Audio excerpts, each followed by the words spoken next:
Let's talk about the top 3 problems that I've observed trial advocates have with delivery.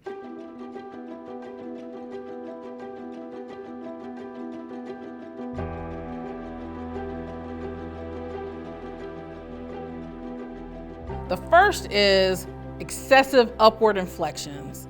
The second is a weak voice. And the last one is a fake voice. All right, excessive upward inflections. What are those?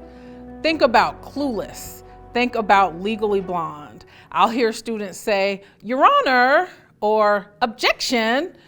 It just does not sound professional.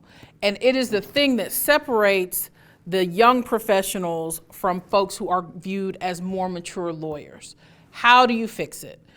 You are going to have to record yourself and listen out for when you are going up in inflection. And when you feel yourself going up, you have to think, okay, I need to lower my tone. Regardless of how deep it is, I promise you, if you think to lower it, it will just be normal. Let's tackle the second issue, which is having a weak voice.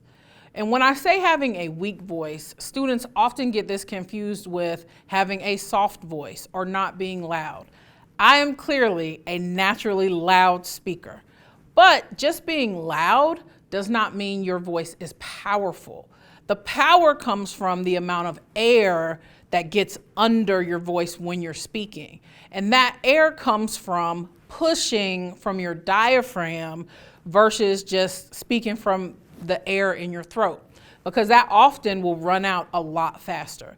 So what you want to do when you're speaking is push from here and push that air out with more force, and you will find yourself having more richness, more vibration, and more intensity when you're speaking, even if you're soft-spoken.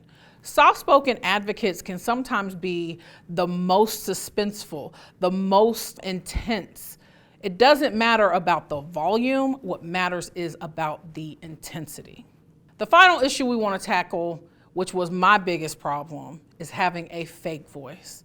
And I can tell you, I struggled with code switching like no other.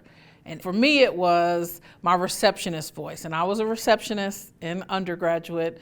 Andrews Crabtree knocked in Andrews. That is how I answered the phone. And when I came to law school and started in the trial advocacy program, that is how I would conduct my direct examinations, because it was the voice that I thought made me sound like a professional, but it was not my voice. And the reason why you have to speak with your voice is because a jury can sniff out a fake faster than my dog sniffs out treats. They will know if you're using a fake voice. And that breaks the connection between you and the jury. And that's what we're looking for. That's what makes a great advocate. So this is just work that you have to do internally to be confident enough to just speak in your own voice. I often find that my women trial students and my women lawyers that I mentor are worried about their natural speaking voice being too deep. But it is that voice that has that richness, that has that vibration, that has that intensity, which is what makes you sound interesting and sound intense.